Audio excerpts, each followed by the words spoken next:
Hello friends, ഹസീസ് കോർണറിലേക്ക് സ്വാഗതം.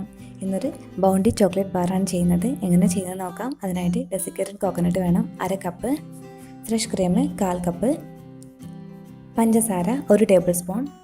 Butter 1 table spoon. Milk compound 100 gram. പാനിലേക്ക് ഞാൻ ഫ്രഷ് ക്രീം ഒഴിച്ചെടുക്കുന്നുണ്ട്. 1/4 കപ്പ് ഫ്രഷ് ക്രീമാണ് എടുത്തിരിക്കുന്നത്. ഇതിലേക്ക് ഇനി പഞ്ചസാരയാണ് ചേർത്തെടുക്കുന്നത്. 1 ടേബിൾ സ്പൂൺ പഞ്ചസാര. ബട്ടർ ഇട്ട് കൊടുക്കാം, 1 ടേബിൾ സ്പൂൺ ബട്ടർ. നമ്മൾ ഫ്രിഡ്ജിൽ നിന്ന് നേരത്തെ എടുത്താലും കുഴപ്പമില്ല, എന്തായാലും നമുക്ക് മെൽറ്റ് ചെയ്തെടുക്കേണ്ടതാണ്. നമുക്കൊരു 5 മിനിറ്റ് ലോ ഫ്ലെയിമിൽ നന്നായിട്ടൊന്ന് കുക്ക് ചെയ്തെടുക്കണം. പഞ്ചസാരയും ബട്ടറും ഫ്രഷ് ക്രീമൊക്കെ നന്നായിട്ട് അലിഞ്ഞിട്ട് വരുന്ന ഒരു പരുവത്തിലാകുമ്പോൾ നമുക്ക് ഗ്യാസ് ഓഫ് ചെയ്യാം. ഒരു 5 മിനിറ്റ് മതിയാവും ഏകദേശം. ബട്ടറൊക്കെ നന്നായിട്ടൊന്ന് മെൽറ്റ് ചെയ്ത് വരാൻ തുടങ്ങിയിട്ടുണ്ട്. നമുക്ക് കുറച്ച് നേരം കൂടെ ഒന്ന് വെയിറ്റ് ചെയ്ത് നോക്കാം. നന്നായിട്ട് ബട്ടറൊക്കെ മെൽറ്റ് ചെയ്ത് വന്നിട്ടുണ്ട്. പഞ്ചസാരയൊക്കെ നന്നായിട്ട് ഉരുകിയിട്ടുണ്ട്. കുറച്ചും കൂടി ഒന്ന് തിക്കായിട്ട് വരണം, എന്നാലേ നമ്മളെ ചോക്ലേറ്റ് ഉണ്ടാക്കുന്ന സമയത്ത് നമുക്ക് കട്ട് ചെയ്തെടുക്കാൻ കുറച്ച് ഈസി ആയി കിട്ടും. ഇപ്പം നന്നായിട്ടൊന്ന് നന്നായിട്ടൊന്ന് തിക്കായി വന്നിട്ടുണ്ട്. നമുക്കിതിലേക്ക് ഇനി ഡെസിക്കേറ്റഡ് കോക്കനട്ടാണ് ചേർത്ത് കൊടുക്കുന്നത്. 1/2 കപ്പ് ഡെസിക്കേറ്റഡ് കോക്കനട്ട് ചേർത്ത് കൊടുക്കുന്നുണ്ട്. അതിൻ്റെ വീഡിയോ മുന്നേ ഇട്ടിട്ടുണ്ടായിരുന്നു. വീഡിയോ കാണാത്തവർക്കൊക്കെ ഞാൻ താഴെ ഡിസ്ക്രിപ്ഷൻ ബോക്സിൽ ഇതിൻ്റെ ലിങ്ക് ഇട്ട് കൊടുക്കാം.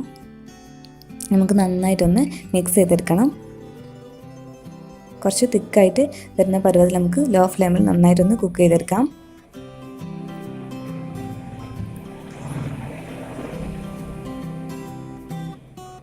കുറച്ച് നന്നായിട്ട് തിക്കായി വന്നിട്ടുണ്ട്. നമുക്കിനി ഗ്യാസ് ഓഫ് ചെയ്തെടുക്കാം. ഞാൻ ഒരു ബട്ടർ പേപ്പർ ഒരു പാത്രത്തിൽ വെച്ചിട്ടുണ്ട്. അതിലേക്ക് നമുക്ക് കുക്ക് ചെയ്ത് വെച്ചത് ഇട്ട് കൊടുക്കാം. ബട്ടർ പേപ്പർ ഇല്ലെങ്കിൽ നമ്മൾ സാധാ പാത്രത്തിലെടുത്തിട്ട് അതിൽ കുറച്ച് നെയ്യോ വെണ്ണ എന്തെങ്കിലും തടവിയിട്ട് ആ പാത്രത്തിലേക്ക് ഇട്ട് കൊടുത്താൽ മതി. ഇതൊന്ന് ലെവലാക്കി എടുക്കണം. സ്പൂണോ എന്തെങ്കിലും ഉപയോഗിച്ച് നമുക്ക് റെക്റ്റാങ്കിൾ ഷേപ്പിൽ കട്ട് ചെയ്ത് എടുക്കാൻ വേണ്ടിയിട്ടാണ് ഇങ്ങനെ ലെവലാക്കി എടുക്കുന്നത്. നമുക്ക് ഫ്രീസറിൽ 1 മണിക്കൂർ ഒന്ന് തണുപ്പിക്കാൻ വെക്കണം. അതിനുശേഷം എടുത്തിട്ട് റെക്റ്റാങ്കിൾ ഷേപ്പിൽ കട്ട് ചെയ്തെടുക്കാം. ഞാനിപ്പോൾ ചെറിയ എമൗണ്ടാണ് ഇവിടെ കാണിക്കുന്നത്. നമ്മൾ വീട്ടിലൊക്കെ ഉണ്ടാക്കുമ്പോൾ സാധാരണ ഈ എമൗണ്ട് മതിയാവും. നമുക്ക് കുറേ കഷ്ണം, ഒരു 10-20 കഷ്ണം എന്തായാലും കിട്ടും.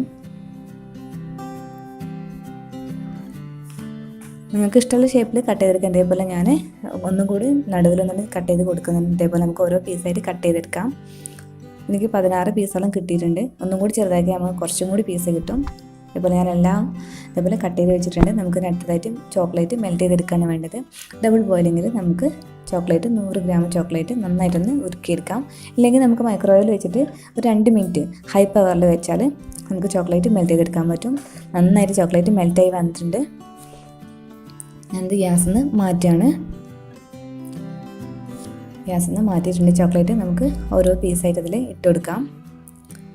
ചോക്ലേറ്റ് മുഴുവൻ നമ്മളെ കട്ട് ചെയ്തെടുത്ത പീസിൽ നന്നായിട്ട് കവർ ചെയ്തിട്ടുണ്ടാകണം. ഞാൻ സാധാരണ ഇത് ഉണ്ടാക്കുന്ന സമയത്ത് ഒരു ഫോർക്കിൽ വെച്ച് കൊടുക്കുകയാണ് ചെയ്യുക. എന്നിട്ട് സ്പൂൺ കൊണ്ട് ഒഴിച്ചു കൊടുത്ത് നമുക്ക് കുറച്ചും കൂടി ഒന്ന് ഈസി ആയിട്ട് ഉണ്ടാക്കിയെടുക്കാൻ പറ്റും. അധികമുള്ള ചോക്ലേറ്റ് താഴേക്ക് ഒലിച്ച് പോയിക്കൊള്ളുകയും ചെയ്യും. ചെറുതായിട്ടൊന്ന് തട്ടി കൊടുക്കുക. നമുക്ക് ഒരു ബട്ടർ പേപ്പറിൽ വെച്ചെടുക്കുകയാണ് ഞാൻ ചെയ്യുന്നത്. ഇല്ലെങ്കിൽ സാധാ പാത്രത്തിൽ വെച്ചെടുത്താലും മതി. നമുക്ക് സെറ്റായി കിട്ടുന്ന സമയത്ത് പാത്രത്തിൽ നിന്ന് നമുക്ക് പെട്ടെന്ന് തന്നെ എടുക്കാൻ പറ്റും. ഇതേപോലെ ബാക്കിയുള്ള ചോക്ലേറ്റിൻ്റെ ഡെസിക്കേറ്റഡ് കോക്കനട്ടിൻ്റെ പീസസും കൂടി നമുക്ക് ഇതേമാതിരി നന്നായിട്ട് ചോക്ലേറ്റിൽ കവർ ചെയ്തെടുക്കാം.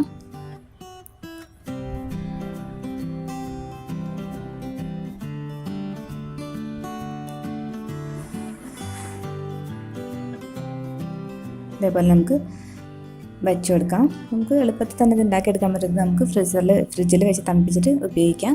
വീഡിയോ ഇഷ്ടമായെങ്കിൽ സബ്സ്ക്രൈബ് ചെയ്യാൻ മറക്കരുത്. ഇഷ്ടമായെങ്കിൽ ഫ്രണ്ട്സിനൊക്കെ ഒന്ന് ഷെയർ ചെയ്യുക. പുതിയ റെസിപ്പി ആയിട്ട് കാണാം. Thanks for watching.